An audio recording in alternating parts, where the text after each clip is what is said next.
Sigrid confronts Loki, telling him that he has used them like arrows, pointing and loosing them as he wished, but now she refuses to deal with him any longer. She warns him that his war is already in motion. There is no need for him to hide anymore. Earlier, Sigrid had wounded Leif to keep him from greater harm. She wanted him to live beyond the coming storm. The forces of Asgard, Vanaheim, and Jotunheim are now engaged in an all-out war, with gods and humans alike caught in the chaos. Sigrid leads her warriors into battle against Thor, just outside the walls of Asgard. Tiwaz and Thor clash, but Thor eventually slays him. The battlefield falls silent in shock. Tiwaz, a mighty god, has fallen.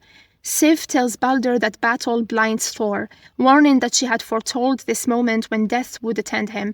She, the grain goddess, and he, the god of rain, are bound together. Thor is half of her harvest.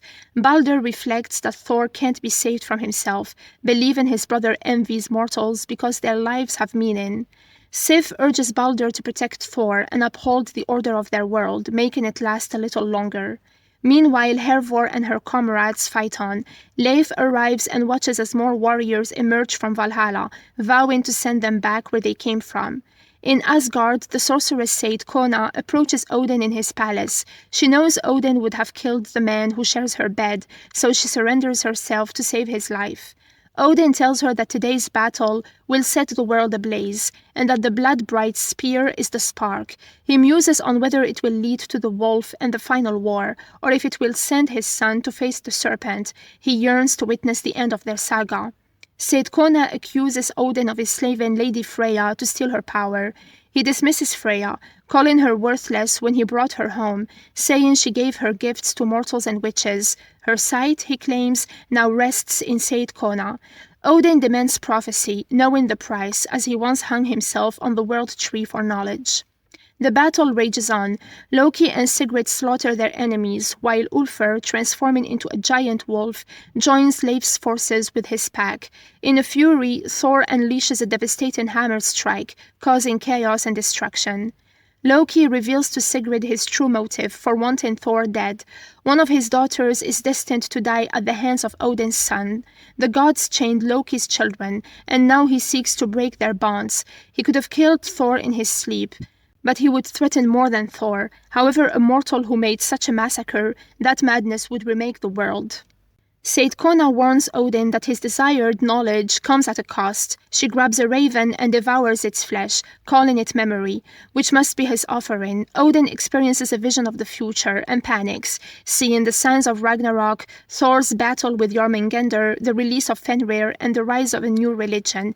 He witnesses the birth of Christianity and the fall of his kingdom as its faith spreads. Seitkona tells him that what he saw begins today, his end, unloved and unremembered. Egil rushes to save her, but he's too late. Odin guts Seitkona, leaving her to die. Heartbroken, Egil mourns her death. Odin declares that he foresaw this day and the doom it would bring. He sets off to make plans to alter what he saw. Egil finds Aile, who miraculously heals her wounds. She rebinds herself in new garb, though she remembers little of her past. Egil reminds her of his name, and together they escape the tower. Freya informs Egil that Aile is now a new goddess, bearing both Freya's foresight and Odin's memory, a union of Vanir and Aesir. Sigrid comes face to face with Thor, who accuses her of aligning with Loki, the trickster god. She and Loki fight Thor together.